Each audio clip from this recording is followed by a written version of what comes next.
मार्च 2026 या कालावधीमध्ये देशव्यापी जल महोत्सव, पंधरवडा व जल अर्पण दिवस साजरा करीत आहोत. त्या अंतर्गत गाव आणि पंचायत स्तरावर हा कार्यक्रम ग्रामसभा आणि इतर समुदाय संस्थांमार्फत लोकसहभागातून दृश्यमान कृतीमध्ये रूपांतरित होईल. ग्रामपंचायती स्थानिक जल महोत्सव उपक्रमाचे आयोजन करील.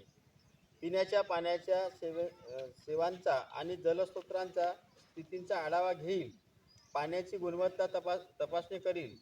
संचालन व देखभाल संदर्भात वापरकर्त्यांची जबाबदारी वाढवतील. महिला स्वयंसहायता गट, युवक आणि शाळांचा सहभाग वाढवतील. तसेच जल सुरक्षा आणि स्वास्थ्यतेसाठी आवश्यक प्राधान्य कृती ग्रामपंचायत आणि स्थानिक अंमलबजावणी आराखड्यामध्ये समाविष्ट करील. गावे आणि ग्रामपंचायतीमध्ये जल महोत्सव हा साधे, दृश्यमान आणि लोकसहभागातून होणाऱ्या कृतींना चालना देईल. खालील प्रमुख विषयाभोवती समुदाय कृती कार्यक्रम आयोजित केले जातील. धन्यवाद.